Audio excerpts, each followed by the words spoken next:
बहुत समय पहले की बात है। एक बडाढ़े से महाद्वीप के जर्मनी देश में एक पति और पत्नी रहा करते थे। दोनों का एक दूसरे के सिवा और कोई नहीं था।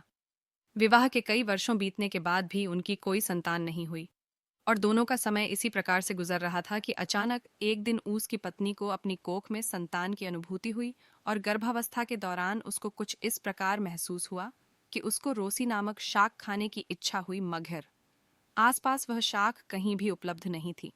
पति पत्नी एक जादूगरनी के बगीचे के समीप ही रहते थे। पत्नी के मन की बात जब पति ने सुनी तो पति ने उससे वादा किया कि वह उसके लिए रोसी नाम की वह शाक अपने साथ लेकर आएगा। फिर वह कुछ ही दूर एक बगीचे में चोरी से घुसकर उसने वह शाक अपनी पत्नी के लिए तोड़ी और यह सिलसिला यूं ही कई दिनों तक चलता रहा। लेकिन एक दिन बगीचे की मालकिन अतः जादूगरनी ने, जिसका नाम डैनी था, उसे यह चोरी करते हुए देख लिया और जादूगरनी ने उसके पति को बंधक बना लिया। पति जादूगरनी के सामने बहुत गिड़गिड़ाया और जादूगरनी एक शर्त पर वह शाक उसकी पत्नी के लिए देने के लिए राजी हो गई।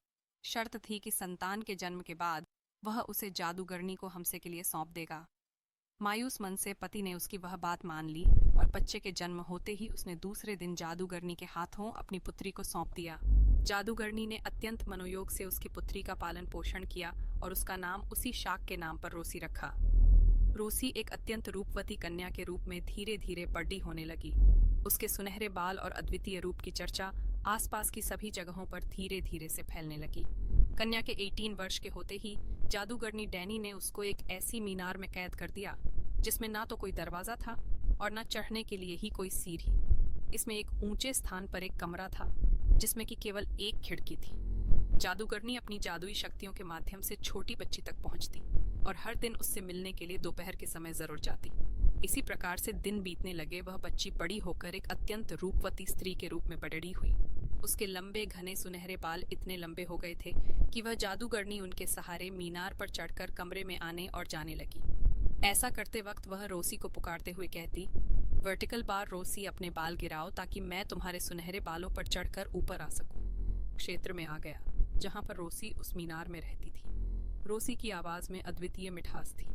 जब वह गाती थी तो जैसे समय ठहर जाता था। एक दिन राजकुमार को टहलते टहलते एक मधुर आवाज सुनाई पड़ी।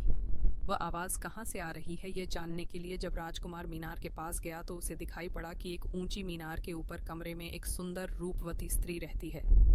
उसकी इस मीठी आवाज को सुनकर राजकुमार उसकी तरफ अत्यंत आकर्षित हुआ और वह अपनी उत्सुकता पर काबू नहीं रख सका।